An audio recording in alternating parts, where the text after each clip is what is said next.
Good morning, everybody. Welcome back to Crafting and Crime Daily. I'm your host, Rebecca, and this is the show where I recap 5 trials so you have something to enjoy listening to while you're creating those crafts out there. Currently, I'm working on a custom that was gifted to me by a subscriber. It's a diamond painting of Link from The Legends of Zelda and his horse, one of his horses. Link has several. Well, my Link doesn't. My Link can't keep a horse. He keeps losing them. So today I'm going to recap the trial of Hannah Gutierrez Reed for the involuntary manslaughter of Helena Hutchins on the set of Rust on October 21st of 2021. Now, one of the things you got to keep in mind on with this case is that this is during COVID. And this is a small movie set. Oh, it's actually a large movie set, but I think it's large. Maybe I don't know. I don't have anything to gauge it by. But there's like this whole western town, but all of the buildings are small. So one of the questions the jury is going to have to consider is, given the size of these buildings and the fact that we were supposed to be at this point in time in history during this pandemic, we were supposed to be wearing masks and keeping our distance from other people. So traditionally, the armorer should be present and have her eyes on that gun anytime it's not in her hands. She needs to know where that gun is. He or she needs to know where that gun is. So once she hands over the gun to the first assistant director and they check it, you can't just leave the building unless that's what she was instructed to do because of COVID. Were they trying to protect the cast from COVID by asking for just the essential personnel to be in there? Is she an essential person to be in there? So what I'm going to talk about today is the 2 interviews. This is day 4, the latter half of day 4, and the beginning part of day 5. And then some of the witnesses I'll talk about that testified on day 5 as well. But there were 2 interviews of Hannah Gutierrez. The first one occurred the evening of October 21st. This is after the shooting, shortly, within hours of the shooting of Helena Hutchins. She, right after the shooting, once the supervising officer arrives on the scene, he gets the gun from her. She hands over the gun to this officer. He locks that into the front of his truck, and then he puts her, because she was hysterical, he puts her in the back of his truck. He's like, "You're not under arrest. You just need to calm down. I want you to relax." He even gets her a paramedic over to check her out, make sure she's okay. But later on, what turns out to be the lead detective shows up. This female, she takes her to the bathroom, and you saw the footage of what she said while she was in the restroom. So now we're watching the interrogation. So she took Hannah Gutierrez Reed to the police station while other officers were on the scene interviewing other people. Now, I might add that Alec Baldwin, he doesn't get interviewed. He gets interviewed after the police go through his New York attorney, and I think they had to go to New York to do the interview. Yeah. How convenient. Yes, this poor woman had the bad luck of not being Alec Baldwin. So she goes to the station, and the first interview is it's about an hour. So the officer asked her, where did you train to become an armorer? And she says, well, my dad is the most famous armorer in the world, Del Reed. And I've been handling guns my entire life. I've been around him. I've spent months on his sets where he's been training me. And yeah. And she goes into a little bit more detail of her background in the second interview. So we'll get back to that. Then she explained, I'm just going to try to give you some of the highlights that I wrote down. And I found out I was able to listen to it perfectly with headphones on. So she calls it dummying the gun. When she puts dummy rounds, when she loads dummy rounds into the gun, she calls it, I've dummied the gun. That's her expression. And she said she dummied the gun a little bit before lunch. Now, I'm going to compare some of these statements with what she says later on. She says there is no live ammo that is kept on set. Now, we later learn, in hindsight, that there were 6 live rounds found on this set. During lunch, she put the gun in a safe, and this safe was on the prop truck, which was some ways away from where they were uh, working that particular day. She was asked, where did these rounds come from? And she said the box of rounds came from Seth Kinney. Now, Seth Kinney, as you might recall, is the owner of PDQ Props, which is the one that he provided the prop truck, he provided all the props, but he's never been on the set.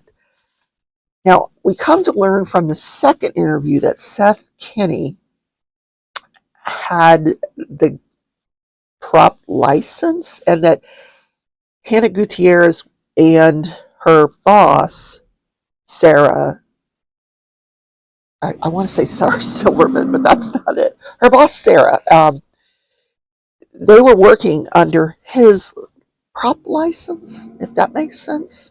It doesn't to me. I don't understand the industry at all.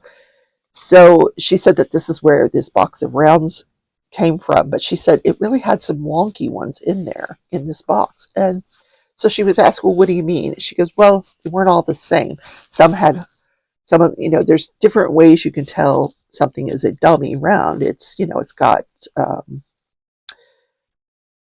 hole in it, or you shake it, and she says it jingles. It jingles when you, or rings when you shake it. She used the term rings. Now, in her later interview, she has a little bit of a different story about that box. So she mentioned that there's always a chance of safety being compromised, and that's what I'm supposed to watch out for. And this goes back to what I was saying. Should she have been within eyeballs, of that gun when she walked into that church, hands it to the first director, and then leaves? Because we find out later on the first director, he just walks over and hands the gun to Alex Baldwin. So when she did that, she, after lunch, she goes in and she hands the gun to the first assistant producer, David. And she opens the barrel. She shows him that these are blanks. And she spins the barrel. I don't know what that has to do with anything, but apparently that's how you can check. You spin the barrel. So she gave it to him. And then, hold on, I have to change pages.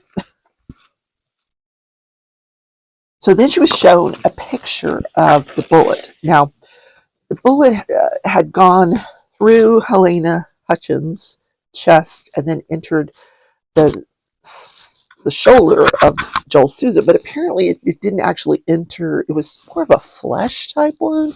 So the bullet was actually just like sitting on the surface of, with it just below the surface of the skin. So they took it out right away, and they were sent a picture of it. So this officer had a picture of this bullet on her phone. And she shows it to Hannah Gutierrez, and she says to Hannah, is this, does this look like a blank round to you? And she says, yeah, it looks like a blank to me. What? How do you know that? And of course, this officer says, it looks nothing like a blank round. This one. There's a blank round on the end of it. Blanks are different than dummies. Let's just back up and start there. The blanks have like the end of the bullet in a dummy. The end of the bullet is kind of smooth and cone shaped. In a blank, the end of the bullet is crimped because they've opened it up. They've taken a lot of the gunpowder out and they crimp it so that when you shoot the blanks, it creates this smoke and a loud noise, versus a dummy which has no gunpowder in it. So she said that Alec Baldwin was not supposed to be pulling the hammer back during this scene. They were just shooting his hand coming out of his coat pocket while he's sitting in the church pew. So she talked about how at this particular time this movie's being made, that this ammo that went into this gun, which she said it was 45 long nose, long something or other, was stupid hard to get at the time. Just very difficult to find. So she did say that there was a spent casing she found the spent casing from the bullet that entered Helena Hutchins and Joel Sousa, and that was put on the top of the prop cart. Now, I don't know if it was ever found by the police, but in any case, she goes for her second interview. This is November 9th, 2021.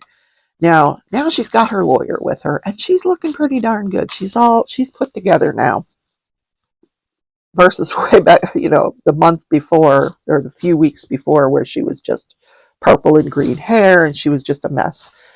So she talks about, her training again, and she said, she spent all this time around her father on his sets, but she goes, keep in mind, I was going to college as well at the time. She studied communications and film as well as art. Now, I don't know if she graduated from college, but anyway, this was her second job as lead armorer. And she said, this is not like where you go to Indeed and get jobs, look up jobs and fill out applications, because this industry is strictly word of mouth. That's how you get the jobs. And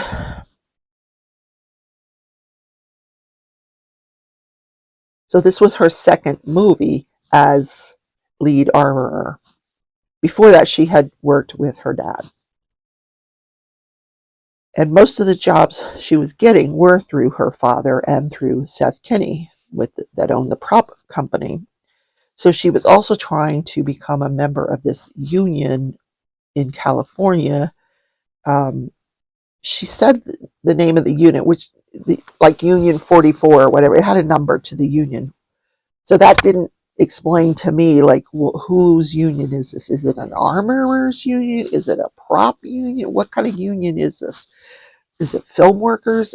I didn't understand what kind of union it was, but in order to become a member of that union, you have to work on a union film, and this was a union film. Everybody on the set should be a union member or trying to get into the union.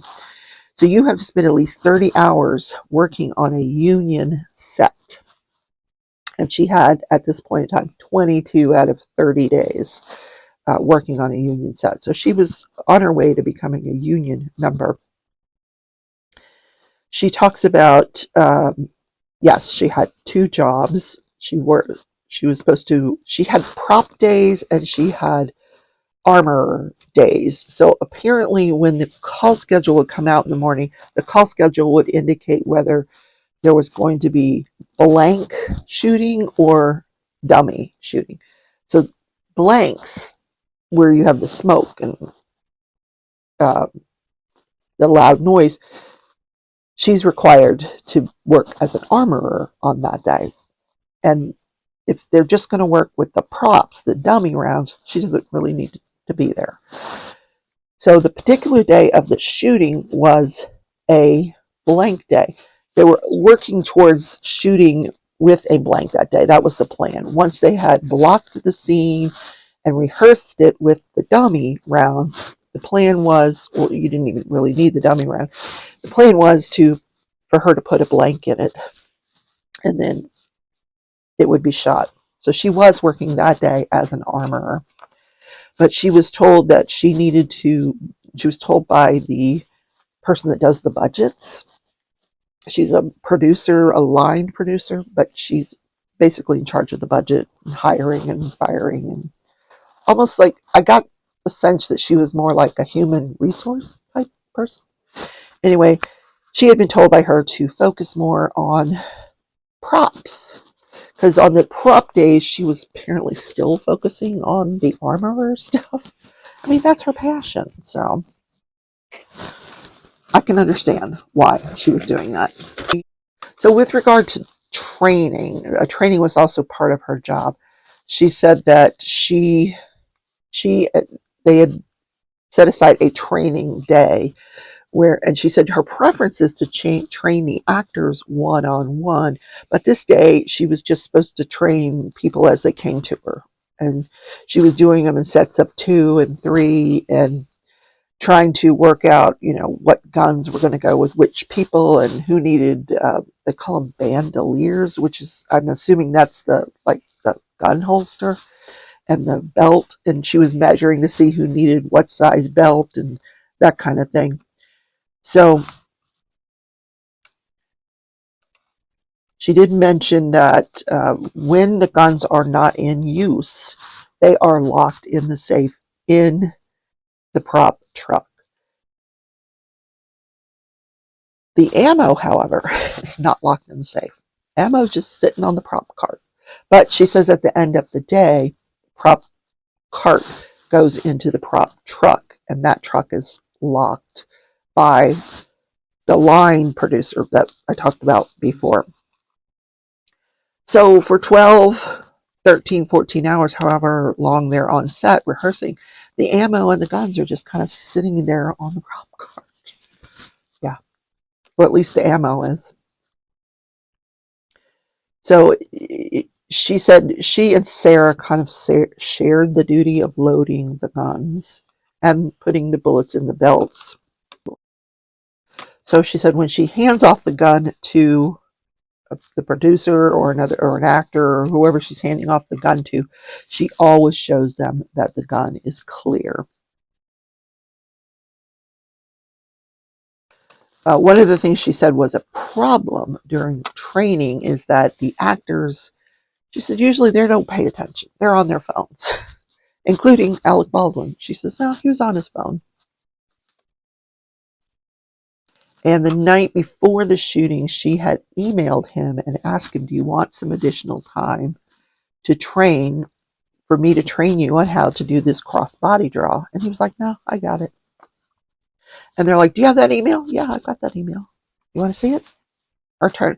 And the lead detective asked her attorney, can you send me that email? He's like, yeah, we'll send you the email.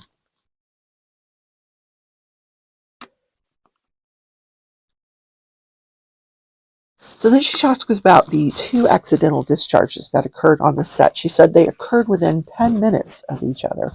So for the first one, Sarah was either loading or unloading a gun. She doesn't remember which, what it was. She didn't really get the details of that, but she had left the set or left that area to go to the bathroom.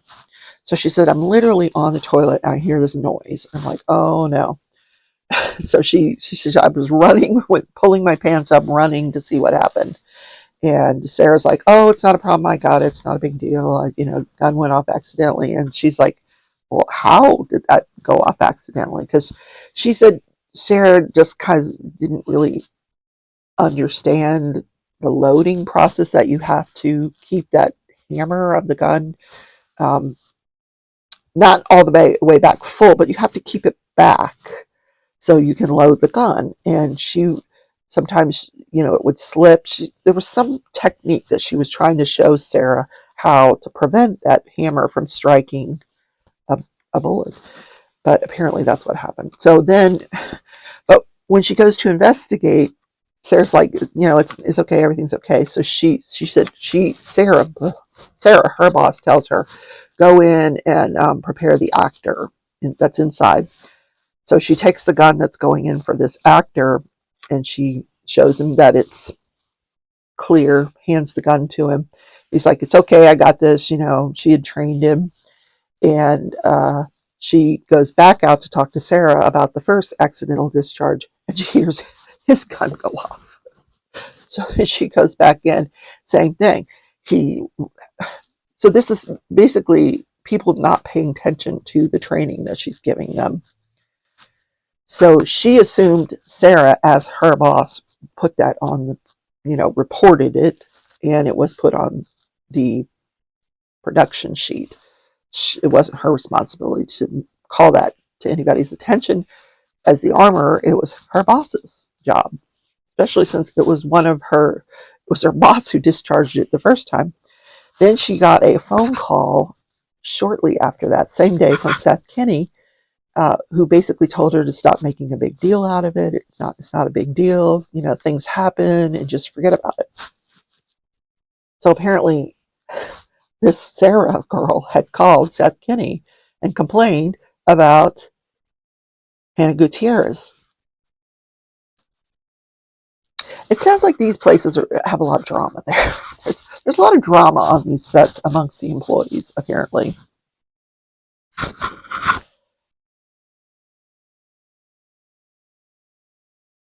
So then, now we get the second story about this box of ammo.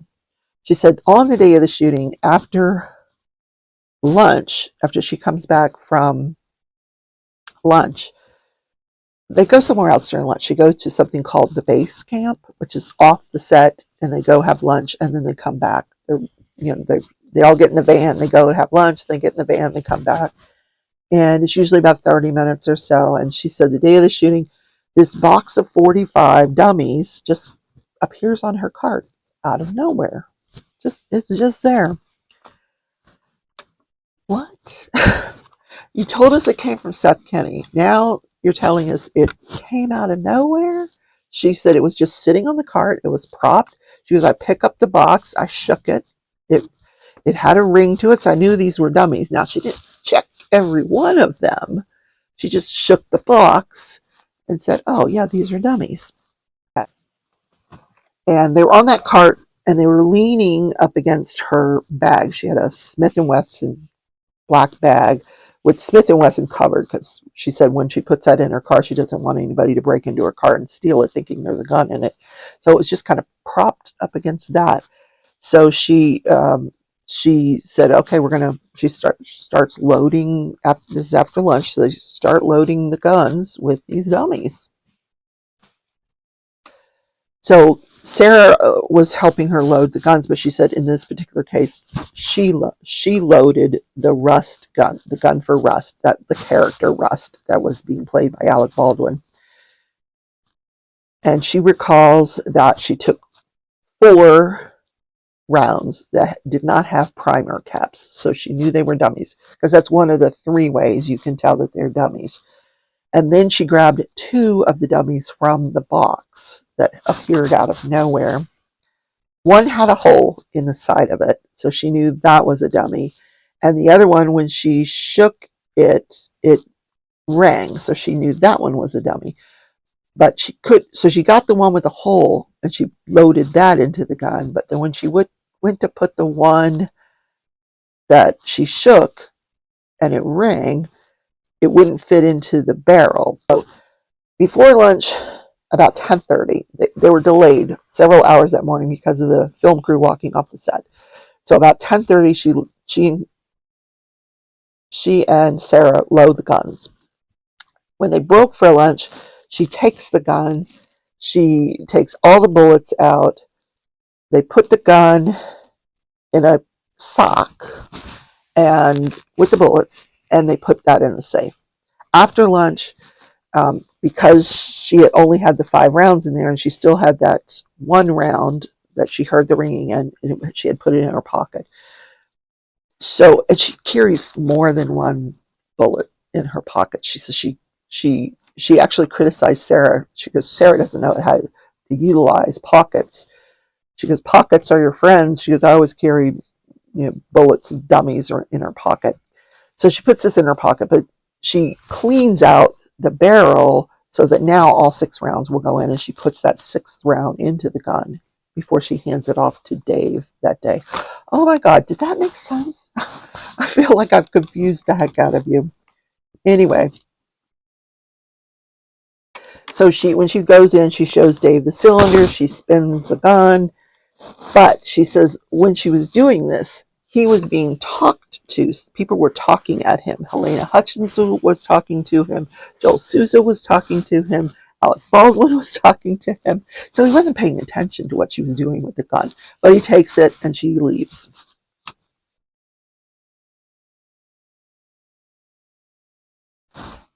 She goes back and she's standing by the prop cart, and it's shortly after that she hears the gun go off, and she hears someone, screaming for medics. Dave comes out with the gun, and hands it to her. She unloads it. Bullets fall out into the prop cart. And then she takes the gun and goes over to the prop truck and locks it there. So we know later on when the supervising officer comes to the scene, this is when she takes the gun out of the uh, prop truck where it's locked and hands it to the police officer. Now, this interrogation film was stopped, and the prosecutor asked the lead detective, "Did you find the 4 bullets without the primer caps?" And she said, "Yes. We have the 4 bullets that were on the cart, the 4 bullets without the primer cap. They were on the prop cart. They did find those." Now,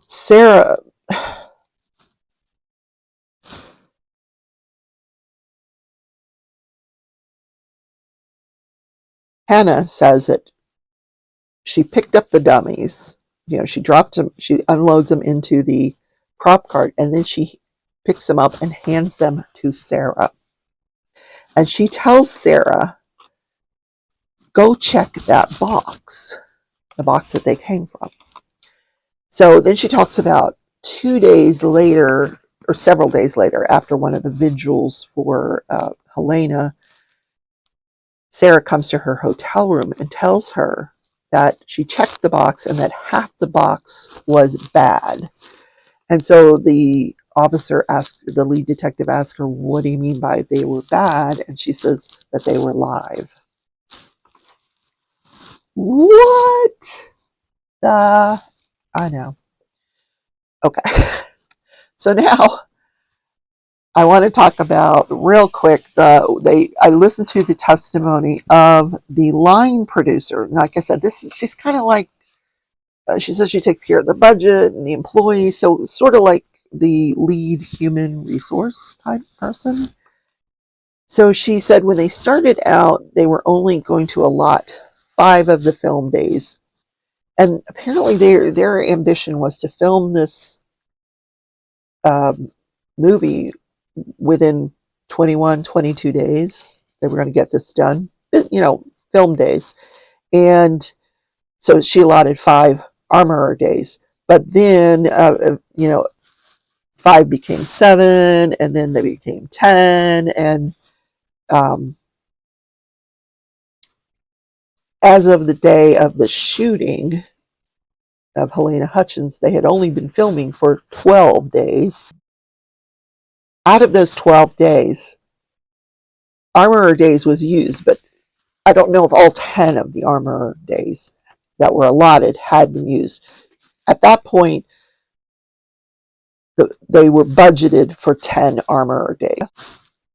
So this producer was asked, "Did Helena ever come to you and ask you for additional armorer days where you denied her?" And she goes, "Yes, she did.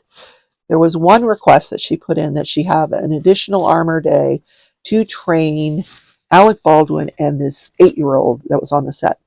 That's another thing. Let me tell you, the plot of this movie and how weird is this? This 8-year-old has a gun, and the gun goes off and accidentally kills somebody. And Rust is his grandfather, but he's like this outlaw. And he comes over and he's convicted. This little boy's convicted of manslaughter. And so he's coming over to help out his grandson. Yeah. Anyway, I didn't know people got tried for manslaughter back in the old Westerns, but apparently so. So that was the plot of this movie. How prophetic is that? Anyway, so this lady, this line producer said, "I denied that request because our insurance doesn't cover minors, and we would have had to go back to the insurance company and ask for additional coverage to cover this minor and weapons." And she said, "No, I denied it." She also mentioned during her testimony that on October 14th, or maybe it was the 15th, I don't know if they ever decided on an exact date, she had suggested to Hannah Gutierrez that she use some kind of login system so that when, as she's handing guns off to people, she's logging it somewhere. And Hannah said, know that that was too complicated to do between sets. She couldn't do it that way. So this person did admit that she felt like Hannah was spending more time as the armorer than on props. Now, when Hannah said, listen, there's 22 guns on this set, I need the armorer time, she told her that she would offer her administrative support. So that Hannah wasn't bogged down doing all the paperwork as well. So she could focus her time on props and being an armorer and not the paperwork. Then this witness talked about how the night before the shooting, the film crew had walked off and they came back the next day to get their things. And so filming was delayed while these people came and got their things. And then they got another film crew in and showed them what they needed to do. This line producer talked about the training. She admitted she saw Hannah Gutierrez training Alec Baldwin, but she was present for about an hour of that training, and then she left. So she didn't know what happened during the rest of the training. So that is what you have missed on day 4 and day 5 of this case. Now, yesterday they put on an armorer expert. I'm going to listen to that over the weekend, and as of Monday, you'll be all caught up. I'll get Thursdays and Fridays testimony updated for you on Monday. Yes, so I will see you then. Have a great weekend, and take care, everybody. Bye.